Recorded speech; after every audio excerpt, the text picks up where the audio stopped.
think we have a system that respects the basic human rights in terms of political and civic rights, but also in terms of economic, social, and cultural rights.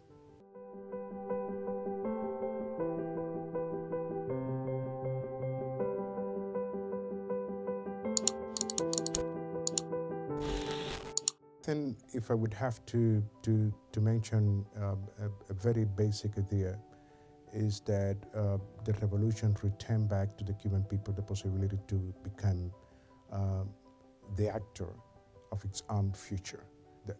That is a very key idea that we have to highlight. And it's not only because, I mean, the process that we have built up to here, sino because the confidence that we have in the future that we want to build for the Cuban people and to continue developing not only in economic and social terms, but also to continue developing our political system and also the system of guarantees and promotion of all human rights for the people. I think we have a system that respects the basic human rights in the widest sense of what we understand for human rights, in terms of political and civic rights, but also in terms of economic, social, and cultural rights. We have passed, for example, very recently through a major political process, which was the general election in our country, and where the Cuban people demonstrated once again, I mean, its political stature in terms of participation in those general election.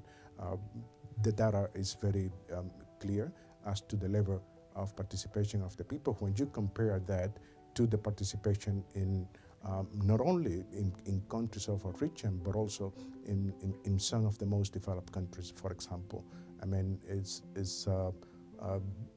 really the level of having around 85% of the electorate participating in those elections is very telling by itself of where we stand in that particular aspect of our society. Also, the quality of the participation and the quality of the vote, the participation of women, or how women are represented in our parliament, that it comes to a very significant figure, for example.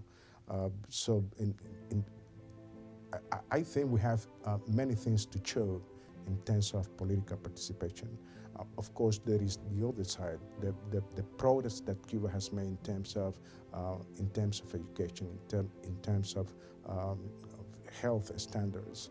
I mean, Cuba has been distinguished not because we say, but major international agencies as a pioneer. CEPAL, for example, distinguished Cuba, I believe it was last year, as one of the countries that invested the more in the development of the youth. So this is also significant. This is also human rights.